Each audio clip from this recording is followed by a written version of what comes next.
Hey guys, what's up? I'm doing a review of the Spyderco Military. This knife is on loan to me right now and I'm very grateful for that.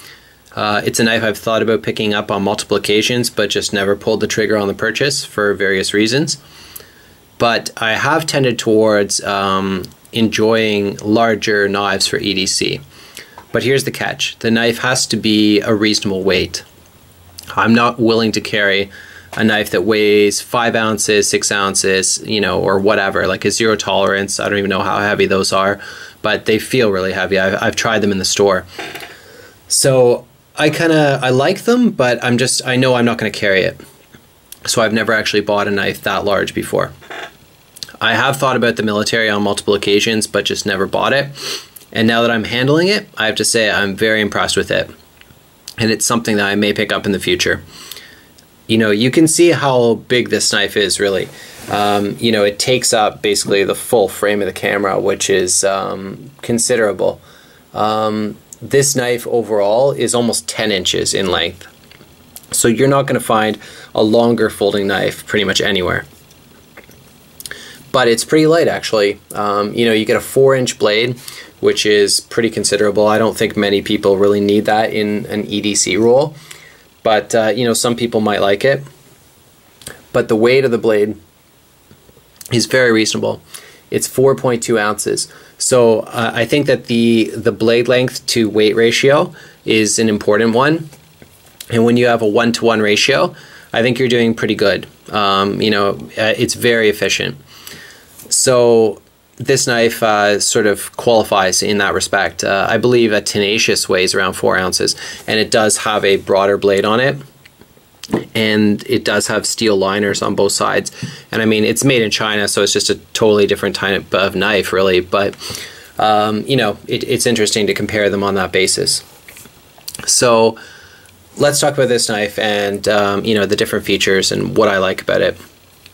So first off, the handle is amazing. I love that digital camo handle color, and I believe I've seen in some videos, or I've read that the pattern is unique. Like if you get another military next to this, the pattern will not match exactly. Like these are original, which I think is pretty cool. And I just like things that are camo colored. I like all those colors in there. They just remind me of being in the woods, earth colors. So that's pretty cool. I'm not in the military or anything like that, so the closest I'm going to get is owning, a camo shirt or a camouflage handled knife. But I don't think that's a bad thing. So what else? So the knife, the handle is G10, obviously. And it's got good traction to it. It's definitely a higher quality than something like a bird knife or a Tenacious. You can really feel that there's a grippiness to it that's quite good. Inside the handle, you can see that there is a partial liner on one side, which is used for the liner lock. But on the other side of the handle, it's just pure G10, unless I'm mistaken. But I cannot. Oh, there's a partial liner in there as well, actually, on that side. But the design is very interesting, actually. I've never really seen something like this where the liner does not extend all the way down the handle. It's just kind of partially in there. So that's cool. I mean, obviously that adds to the lightness of the knife, which is just outstanding. The lock is a liner lock, which I think it's one of my favorite kinds of locks, honestly, just because you can use it so easily one-handed and disengage it, open it, close it one-handed, no problem. And I think safety-wise, this knife has a choil, so when you're closing it, it's easy just to like knock it down there onto your finger, get it sort of halfway closed, and just finish the job with your finger completely out of the way. So it is my favorite kind of lock. It was also the first kind of lock that I had really on my first knife. I had a Tenacious. That was my first blade that I had. So I guess I'm just partial to it because that was sort of my first exposure to knife locks. So the lockup is excellent. There's no movement.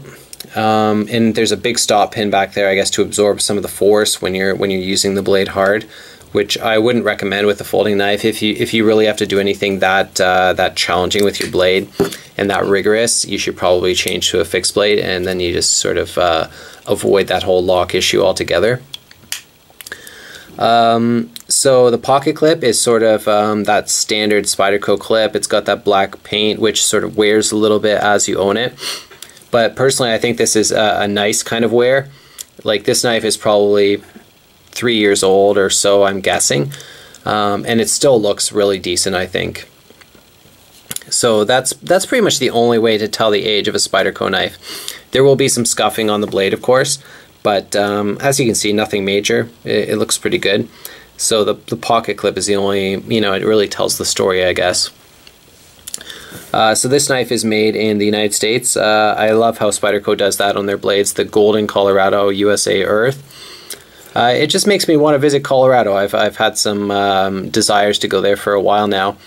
The Colorado Avalanche are from there. They won a few Stanley Cups. Beautiful mountains, John Denver, all that stuff. So the blade, I guess this would be a modified leaf shape, but it has a very acute tip to it. So for piercing and things like that, this knife would be great. You can see it does have a belly on it there, so it's just going to excel. It's got the FFG full flat grind blade on it, which is amazing for pretty much everything you want to put it through. The tip is very fine on there, so people who want to turn screws with their knives or drop it on concrete or something like that, I definitely don't recommend using a knife like this. Go get a Gerber or something like that if you really want to beat up your knife. But I think if you're paying $150 for a knife, you're probably going to take good care of it. The MSRP on this knife is $250. I'm looking at the Spyderco website right now. That's a lot of money, and it's kind of funny actually how manufacturers want to charge $250 for a knife, and then you can go pick it up for 2/3 of that cost. I don't really understand that, but it's pretty awesome. S30V. So a lot of people would probably say this is the best knife steel. I'm personally not really a huge fan of S30V. I do like it, but I don't know. I'm really into knives, but at this point in my day-to-day carry, I really can't distinguish the difference between S30V versus like VG10, for example. And also just the cost that's associated with an S30V knife, I think really makes it inaccessible to sort of the beginner to intermediate knife collector. Like, you really have to be dedicated to knives to be willing to pay $150 or even $100 plus for a knife. That's a day's pay for a lot of people, and to drop that on a knife, and the only time you would be buying that is when you already have other knives. So it's basically you're working a whole day to buy a knife for the average person. Maybe there's some people on YouTube who are making a lot more money than that, but I think that speaks to a lot of people. So yeah, it's a nice knife. Let's try opening it here. Let's see what the speed is like. It's pretty damn fast. It's not very smooth actually. Like when I compare it to other knives that I've had from Spyderco, it's not the smoothest knife that I've ever handled. It's not bad though. The lockup is nice and solid. So it's pretty cool.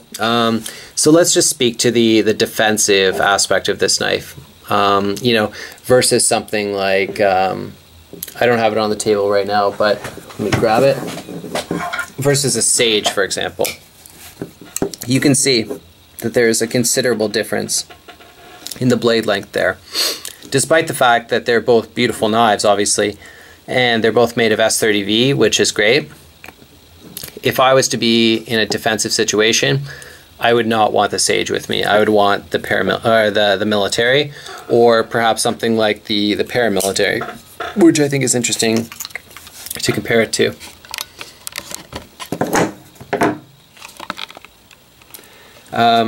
These knives are sort of different sizes, but I see the paramilitary as sort of a derivative of the military. It's just sort of a shrunken version, and they're both beautiful knives. I would say this one is better for EDC. Although this one, the weight on it does not, you know, exclude it from that role, I honestly think, despite the fact it's a 4-inch blade, and I guess the paramilitary, I haven't looked it up, but it looks like it's probably close to 3.5, somewhere between 3.5. They're both made in Colorado. So I like both of them. Something I just noticed actually is that you cannot swap the pocket clip. You're pretty much stuck with right-hand carry, tip down. So some people, they don't like that.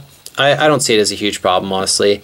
I have switched most of my knives to be tip up, just because I do find that more convenient.